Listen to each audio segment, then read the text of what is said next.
Hey folks, welcome back to Jerome Bee Farm and Homestead. I'm going to do a short little video just to show you what I got going on. There's not a whole lot going on in the bees right now. I am feeding a little bit on some weak hives internally, and be figuring out which hives I'm going to combine later on in the year. But right now, let me show you, flip the camera around, see what I got going in here and out in the barn. I got a box in. We'll go through that and maybe have a quick stroll down by the garden and show you what's going on down there. Okay, I got this box from New Zealand. So this is a Ceracell, and this is for the winners. And I need to turn around and ship some of this to some of those folks that have won. And I need to get busy on that. And here are the beetle-resistant frames that he was talking about. And this is Thomas Clow from New Zealand sent me these. And here's some screws. That probably goes, there's going to be a bottom in here. Yeah, there it is right there. The beast blocker bottom. And those are really cool. It's got the vent right there you can switch on and off. And then this back side is the trap for wasps. And you probably see that, yeah, right there's the wasp trap.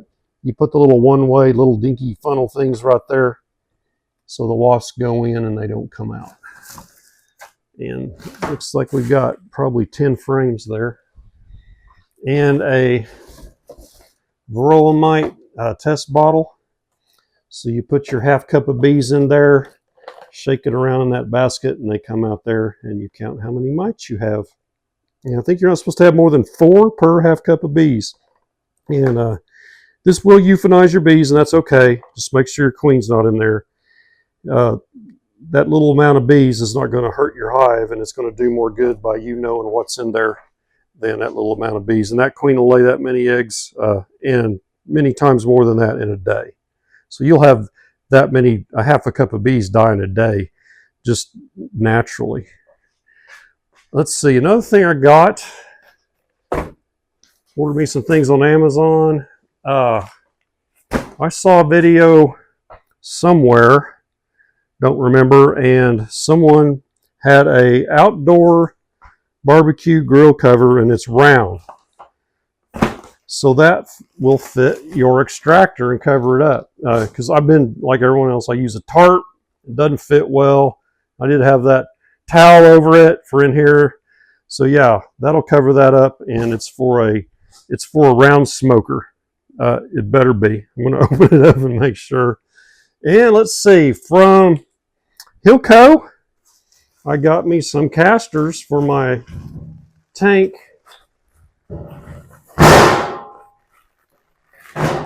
So these legs on this tank, they're like channel iron, whatever you call it. It's L-shaped. Will fit right into that. And these all have locks on them. They're nice casters, and that'll slide right in there and lock on.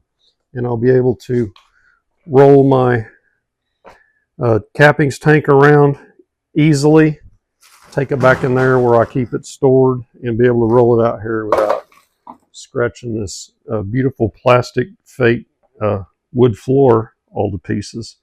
So I still haven't cleaned out my tank yet, and I'm probably going to start on that today because it's nice and cool out. So there's all the capping still in there. One other thing I got going on here, got some peppers dehydrating. So I'm making like a dried shaker pepper. So there's the red, and that's cayenne, and this other one is jalapeno. So I've been saving spice shakers I get with my smoker rub, and also that shaker cheese stuff, Parmesan cheese. I save those containers and use that, and I'll put that in there.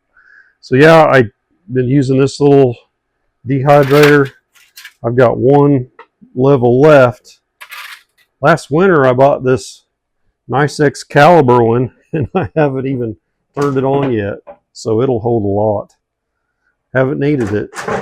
So a few of my pepper plants died, so I'm not getting there as many. Try to make some hot sauce as well with the cayennes and in little shaker bottles. I'm gonna try to do that. So I've been bottling and got some honey in here. I still got a lot of honey to bottle. And this is my HillCo non-heated bottling tank. And I have the dripless upgrade, but something strange is happening to it. I got honey coming out on the top here.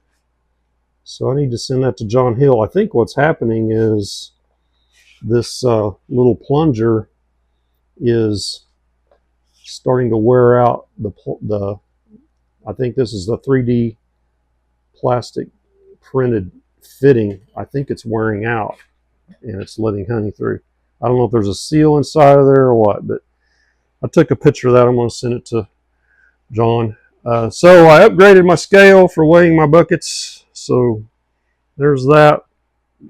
It's got a remote reading.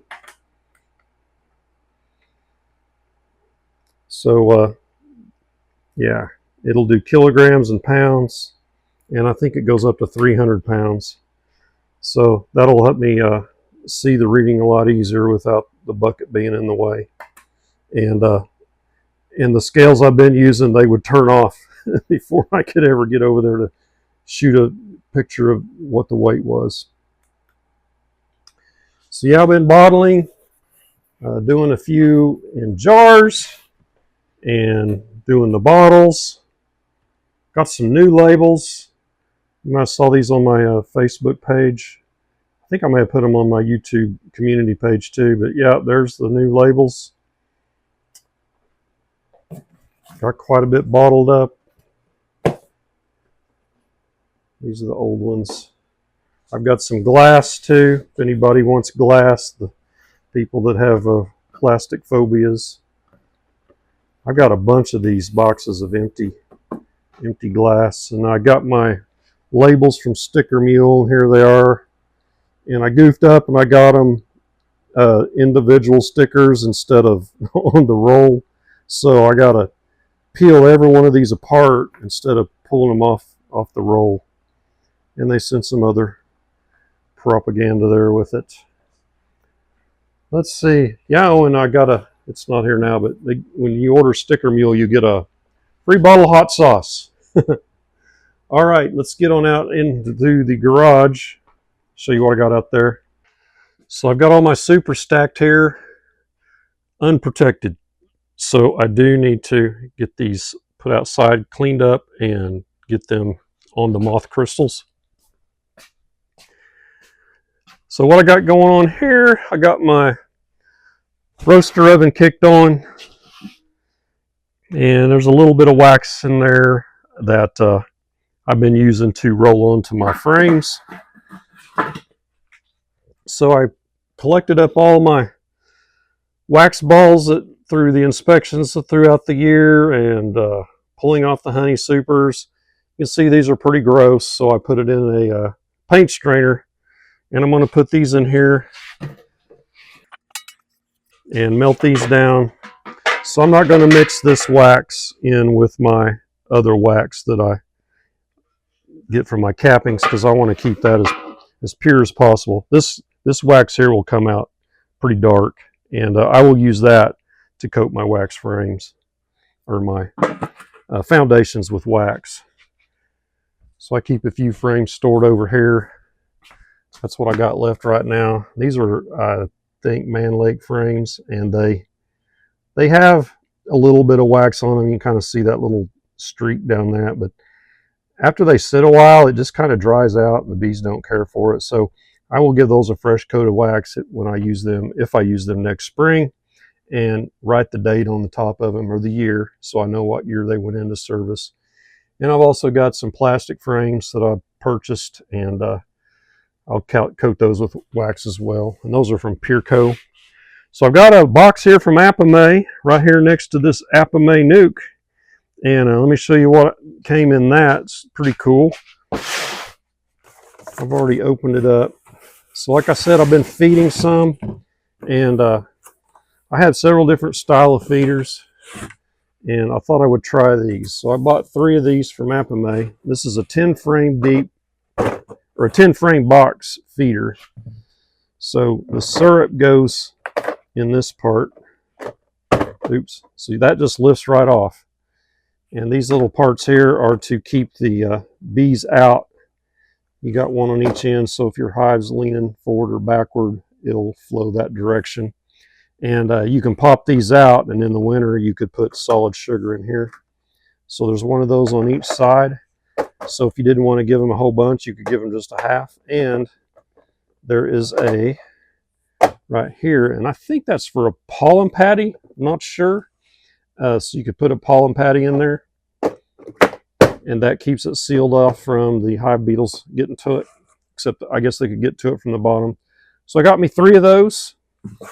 So yeah, if you want to check one of those out and buy you one, I'm an Apimaye affiliate. So in the links below and in the first comment, you'll see my affiliate link, and you can use my promo code, and I'll get a little bit of a commission off of that, I believe. So Apimaye hasn't given me a discount code. I don't know that they do that, but my Hive Alive, there's a 10 and 15% discount on that if you use my code on that.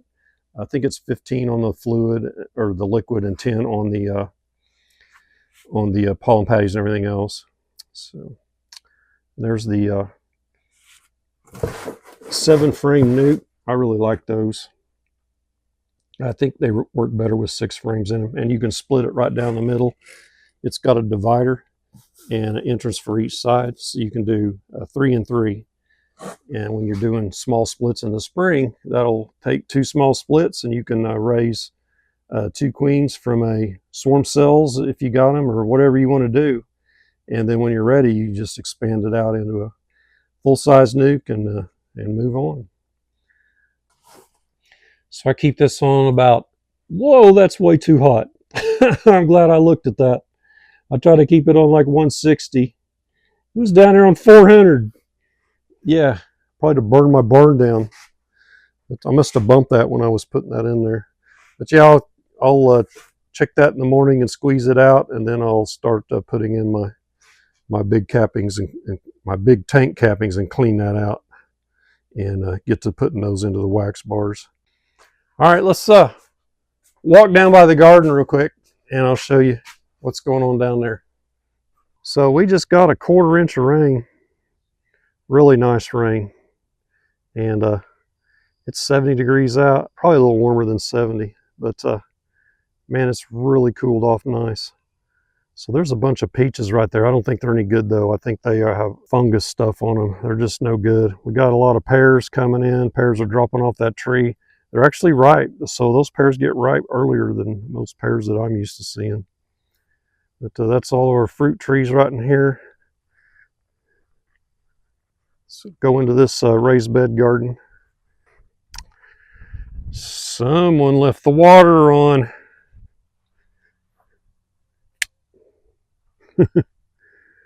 All right, so down here was where we harvested the onions and the garlic, and I need to get that garlic in, get the heads cut off. It's been sitting out there curing. That's the cold frame full of grass. Hate this crabgrass that's everywhere. You can't win. And here's the wife's garden out in front. Got the zinnias, lots of plants going there, the cardinal vine. She's got this going pretty this year. There's a moonflower, or not moonflower, passion flower.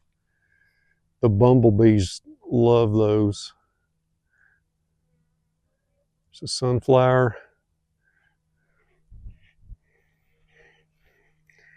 And a project that she did this year is the wood rotted out. Like it had those landscape timbers, it was rotting out. So she wanted to go back with the rock, and it looks really nice. It turned out good. Same thing over here. She got the zinnias going.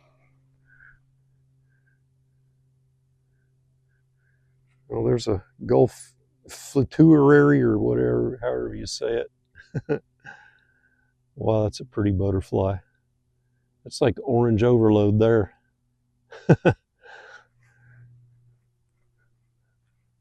And she's got these old, I don't think those are actual bed frames. That's a flower thing, but she does have some steel old bed frames that she uses like that. And this peach tree here was loaded with peaches, and it all got that fungus rot or moldy rot. I don't know what you call it. And they just kind of mummify and dry up, and that's what the peaches look like right there. They were no good. They would just turn dark, and so supposedly you're supposed to pick all those off, clean them up off the ground. Those leaves are contaminated that are dark, and I don't know if we'll be able to ever salvage that or not. And she's got this cardinal vine. I don't care for it. It's really invasive, but it is pretty. But man, it just gets everywhere.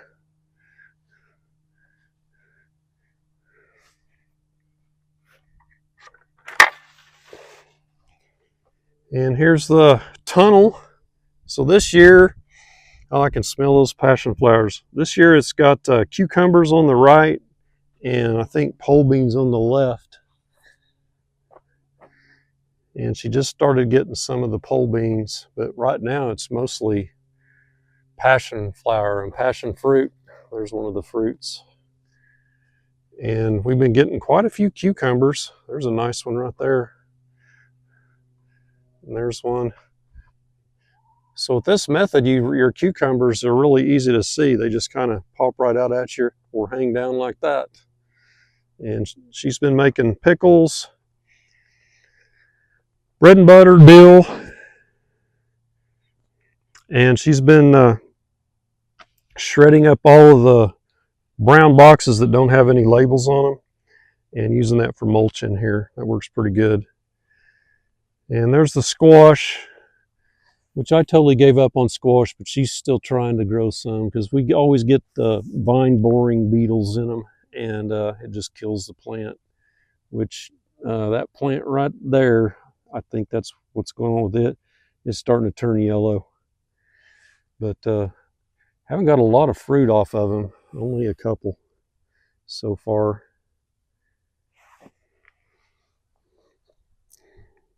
Those are weird looking flowers, man. They look like there's something from Mars. But in the evening when the bumblebees are all in here, it's pretty cool.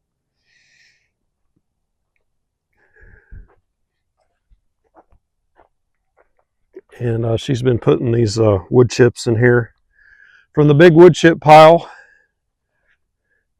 This is the strawberry patch. We got a lot of strawberries in the spring, and green beans. She says there's a rabbit getting in here and eating the green beans, so we haven't got a whole lot of them. And there's a pepper plant. Those peppers always kick in really good in the fall. And this is all strawberries and cardinal vine. And here's her 8-foot tall tomato cages that she wanted. I was like, seriously? You know how many cowl panels that's going to take to make those? Yeah, she didn't care. But I was a good husband and made them. There's a Bumble. Hey, Bumble. But yeah, this plant's made it up to about 6 foot. But the tomatoes are slowing way down. The ones we get off them now won't be near as big. There's a few green ones. But as it cools off, they'll start putting on more. Well, that tomato's got clear up to the top rail. These are Romas. And this is where the awesome carrot crop was at. And then she had beets here that have been harvested. And I think there's some more peppers along here. This is dill. This is the first year we actually got dill to grow and stay. So she used that dill for her dill pickles. There's a bumble.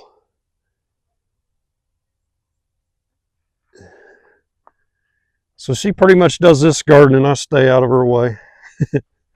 This chives I got from my mom probably 5 years ago, and they're still chiving. There's the girls. Mark! When we throw out old strawberries or strawberries that are half ate by a bird or bugs or something, we'll throw them over there. Boy, they like that. Okay, let's get down to the lower garden. So this garden down here is the one I pretty much do most of the work on. Show you this pear tree. Yeah, we got a half a bucket full of pears last night just picking them up off the ground. They're nice pears. I am not a pear person. That gritty texture, ugh, I don't like them. But she says they're good ones. I don't know what she's going to do with them. Yeah, that little tree's loaded. It's usually a tall, skinny tree, and it's like all spread out now. There's all the pears on it. Okay, this year on this garden, I got my Poultry Net, which is electric netting, keep the raccoons out, and I got my Premier One shocker there. I got that sucker working now. I ordered a new board from him and got it going, and I saw over here where there was kind of a little hole where the fence was the net was kind of spread out, and it had fur on it from a raccoon. I bet he didn't ever come back. So yeah, that thing will knock the soup out of you. Instead of putting that little battery in it, I had a bigger one. That came out of a Harbor Freight compressor, air pump thing, and a jump starter. So put that battery to good use. So here I got a nice sunflower. So that thing came up volunteer out here in the melon patch, and I transplanted it right there, and it wilted over and it was half dead. And that thing perked up and actually grew into a plant. I didn't think it was. So look at that. That's a big old bumble.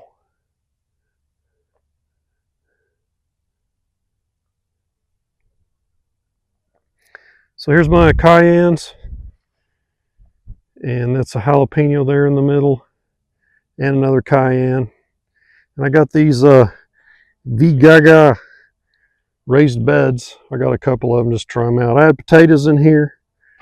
I got some golden potatoes from the grocery store, a little bag, and planted them. And I harvested just about as many as I planted. So it was a break-even situation. Let's see, over here's asparagus.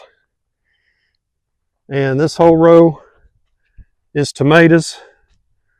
I think there's 20 tomato plants on these. I think there's 3 cow panels there.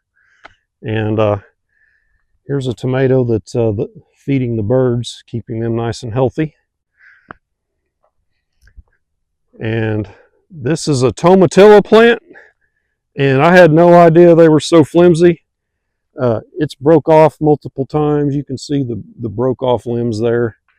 But I thought I might make some tomatillo salsa, but that's not happening because this plant just literally fell to pieces. And that's what happened here. It just fell over. And I guess you need to keep them in a cage. So this tomato plant got bugs on it that were eating the foliage. So the tomatoes got all sunburnt. So they're no good. I got most of them from down below. Bell peppers.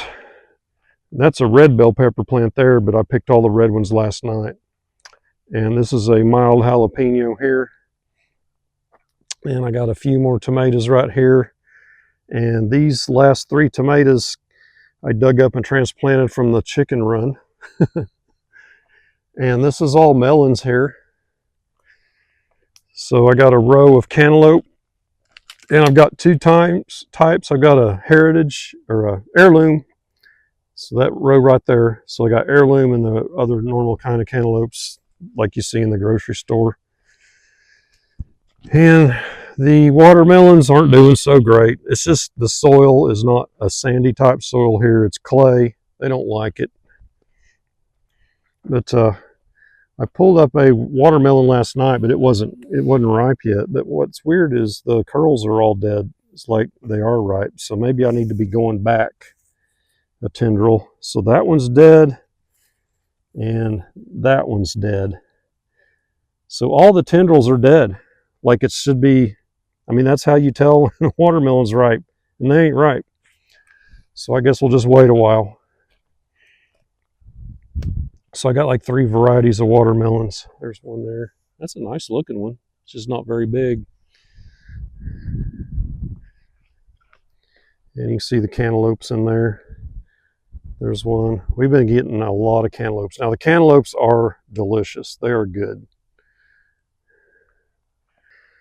So this garden is like the Back to Eden style. It's got the wood chips, and that's to suppress weeds. And it does a decent job. I mean, I still get a few going here and there like that. And I do have to go in and I hoe them out. But there's some crabgrass growing in there, but it's not too bad. It's not choking out the melon vines. So that works decent. The problem is I got all of this around me that wants to grow. Anywhere I put bare dirt, it just turns into weeds. So I've talked a little bit about my new watering system. So let me show you what I've got going on here. I got a new water source. My water well only makes 150 gallons a day. That's when it's doing good. So let's head down here. And my neighbors have got a construction project over here. They're building a huge metal building. And they came in and they took out, there was a lot of cedars and things just on the other side of the property line. And they took all that out. So you used to not be able to see through here. This was all wooded up and you couldn't see it. But the property line is like right here. So they cleared it clear to the property line. So this is going to be my new view. That thing, I think it's 100 by 40. It's huge. Anyway, so here's my power line and water line temporary.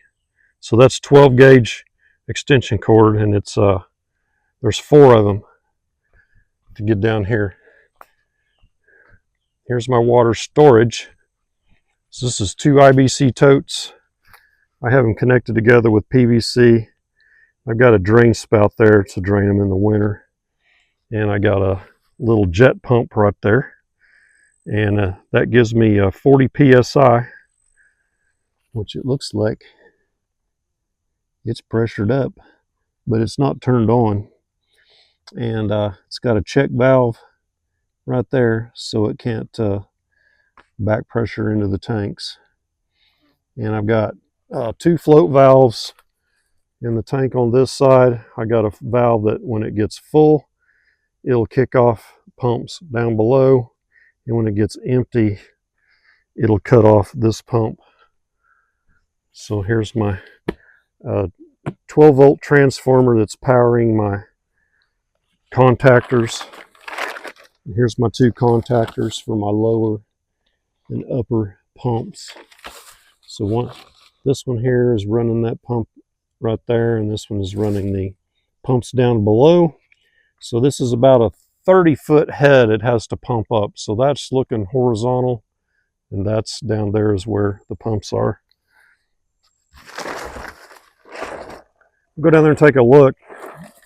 The creek's been dry. Oh, and I had a mouse or something chew this into, so I had to fix that.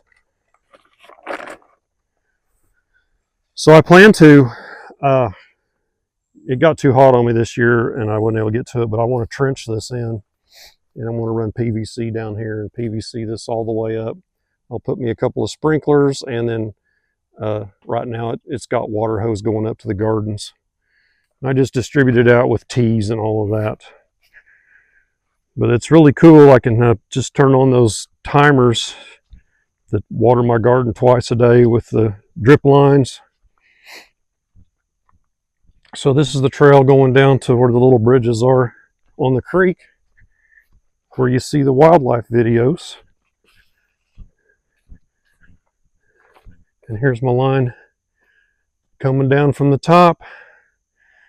And this is my midway pump. This is just a booster. And it's got a filter on it, a screen filter. And it sucks, literally sucks. So I have to put hard line. So it's got PVC coming up to it. I did have a hose on it, and it just sucked the hose shut because it really pulls hard, and then it pressures up and it runs it up the rest of the way. Without that, it'll work, but it's really slow.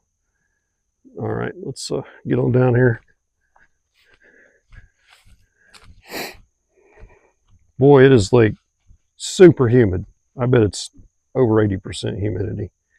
There you can see my line coming on down. And here's the bridge and my bridge cam. And this has been dry for 2 weeks. So I doubt a 1/4 inch of rain is going to do anything. No, it's still empty. So there's my little dam. Yeah, I'm in a spider web. Ugh. So I got a little dam here that you can see kind of the line where it fills to, and the spillway is right there. But so that's all dirt underneath that, and I put the bricks on there to keep it from washing when we get a big rain. So when I built this, I dug out to the middle because there was a little bit of water in it, and first I dug this hole for the pump, and then I dug a little trench out to the middle. It's kind of washed in there, but so it's just a sump pump, and it's got a float valve on it, so when it gets low it will kick off and it won't burn up the pumps. So this pump and that midway pump are running off that float switch right there. But yeah, it's no water. So yeah, that's my little watering system. It worked really good when there was water in here. There was a lot of water in here for quite a while.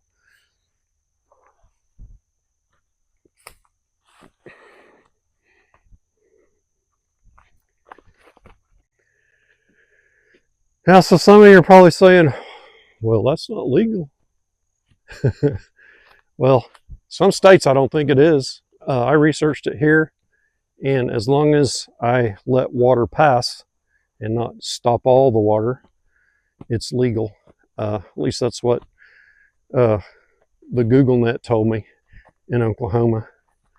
That I don't pull a whole lot off of it, and when it's full, it's running past. It's just when it dries up, it dries up. So when I don't get any water, nobody gets any water. Hope you enjoyed the video, little walk around, and I'm going to mix up some light syrup and get some feed on those bees and get those new feeders out there and give those a try. So y'all have a happy 3rd week of August, and don't get too hot, and have fun with your bees. Y'all take care.